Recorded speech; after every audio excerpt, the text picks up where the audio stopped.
एक गांव में एक हवेली थी जिसे लोग भूतिया बोलते थे, पर कभी कभी कोई रिसर्चर वहां जाकर सच पता लगाने या कोई रिपोर्टर भूत का सच जानने जाते थे। एक बार एक अखबार में आर्टिकल लिखने के लिए एक रिपोर्टर वहां आया। इस बार मैं इतना अच्छा आर्टिकल लिखूंगा ना कि मेरा प्रमोशन तो पक्का है।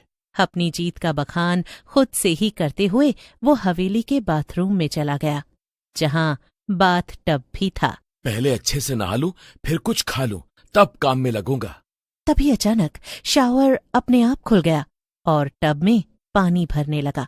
जैसे ही वो नहाने लगा तो उसे एहसास हुआ कि बाथ टब में कोई और भी है, जो उसके पानी के अंदर से उसके पैरों पर साबुन लगा रहा था। उसने जल्दी से मुंह धोकर इधर उधर देखा तो टब में एक आधा जला हुआ भूत था। रिपोर्टर डर से बाहर निकलने की कोशिश करने लगा, पर भूत ने उसके पैर जोर से जकड़ लिए और उसे उठने ही नहीं दिया। तड़प तड़प कर पानी के टब के अंदर ही उसकी मौत हो गई।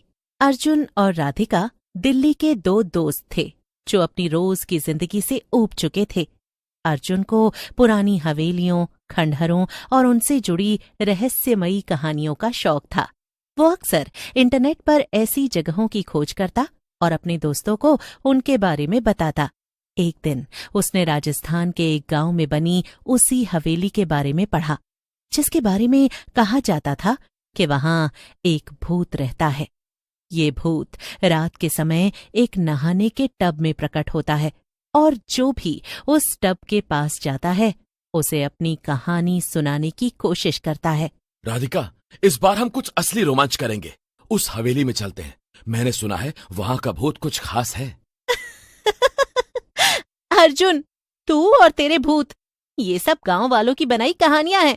भूत वूत कुछ नहीं होता है, ये बस कहने की बातें होती है। अगर तुझे यकीन नहीं तो चल मेरे साथ। अगर भूत नहीं मिला तो मैं तुझे 1 महीने तक फ्री में कॉफी पिलाऊंगा। बता, लगा रही है शर्त? ठीक है, डील पक्की।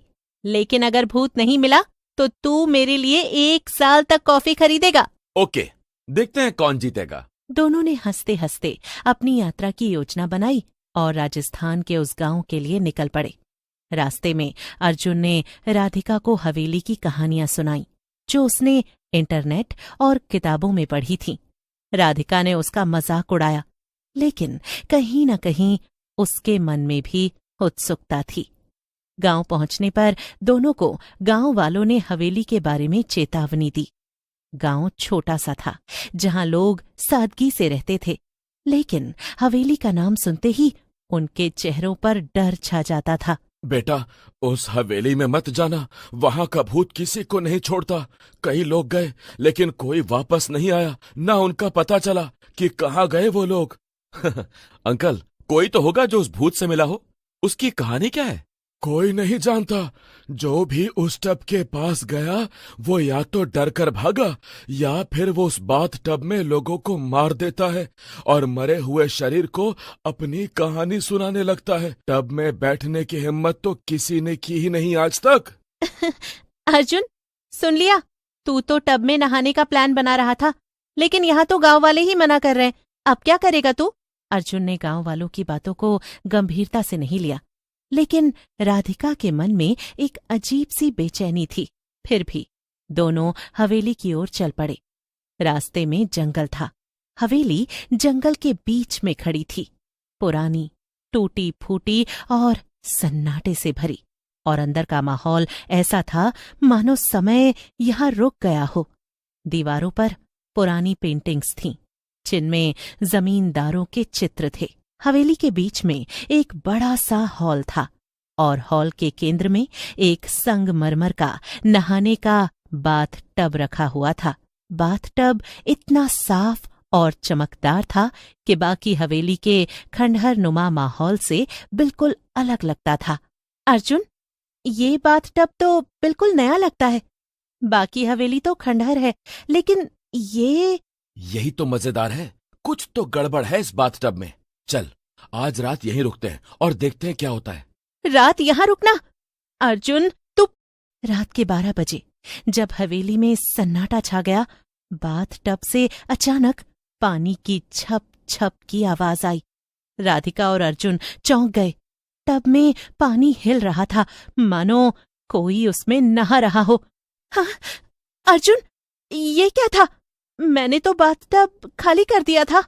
बाथटब के पास पहुंचते ही एक ठंडी हवा का झोंका आया और टब के पानी में एक धुंधली सी आकृति उभरने लगी।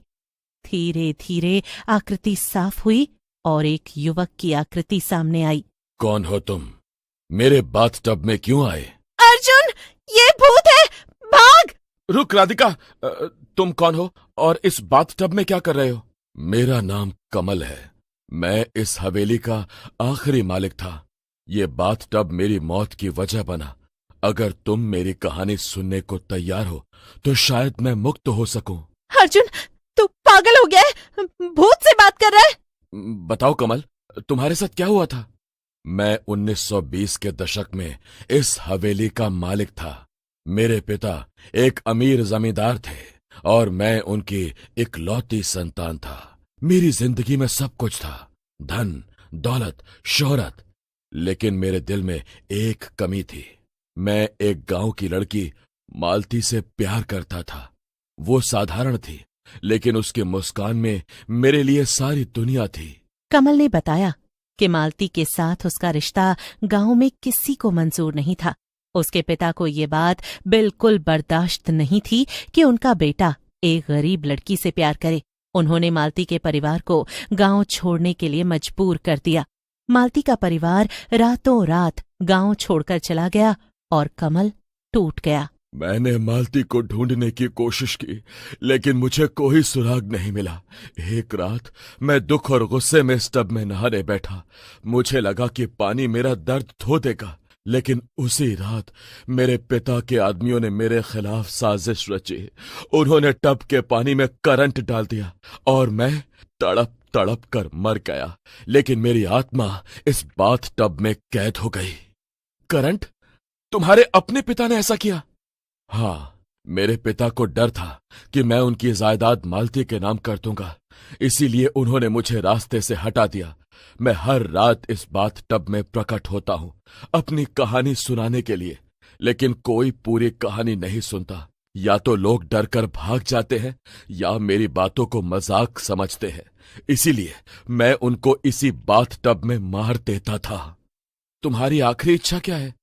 मालती को ढूंढो, उसे बताओ कि मैंने उससे कितना प्यार किया और मेरे पिता की साजिश का सच सबके सामने लाओ।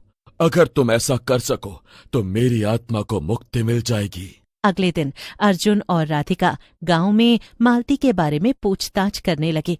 गांव वालों ने बताया कि मालती का परिवार कई साल पहले गांव छोड़कर चला गया था। कुछ लोगों ने कहा कि मालती अब जयपुर में रहती है और एक स्कूल में शिक्षिका है। अर्जुन, क्या हमें सचमुच एक भूत की बातों पर यकीन करना चाहिए? अगर ये सब झूठ हुआ तो? दोनों जयपुर गए और मालती को ढूंढ निकाला। मालती अब 70 साल की थी, लेकिन उसकी आंखों में वही पुराना दर्द था। अर्जुन ने उसे कमल की कहानी सुनाई। मुझे पता था कमल मुझे कभी नहीं छोड़ेगा, लेकिन उसके पिता ने हमें अलग कर दिया। मैंने सुना था कि कमल की मौत एक हादसा थी। मालती ने बताया कि कमल के पिता के कुछ पुराने नौकर अभी भी गांव में रहते हैं। अर्जुन और राधिका वापस गांव गए और उन नौकरों से बात की। एक बूढ़ा नौकर रामू, जो अब बूढ़ा और कमजोर हो चुका था, डरते डरते उसने सच कबूल कर लिया। उन्होंने रामू से पूछा कि क्या कोई और सबूत है। रामू ने बताया कि हवेली के तहखाने में एक पुराना पत्र है जिसमें कमल के पिता ने अपने एक दोस्त को इस साजिश के बारे में लिखा था। अर्जुन और राधिका हवेली के तहखाने में गए। बहुत खोजने के बाद उन्हें एक पुराना संदूक मिला जिसमें कुछ कागजात थे। उनमें से एक पत्र में कमल के पिता ने साफ लिखा था कि उन्होंने अपने बेटे को करंट देकर मारने की योजना बनाई थी।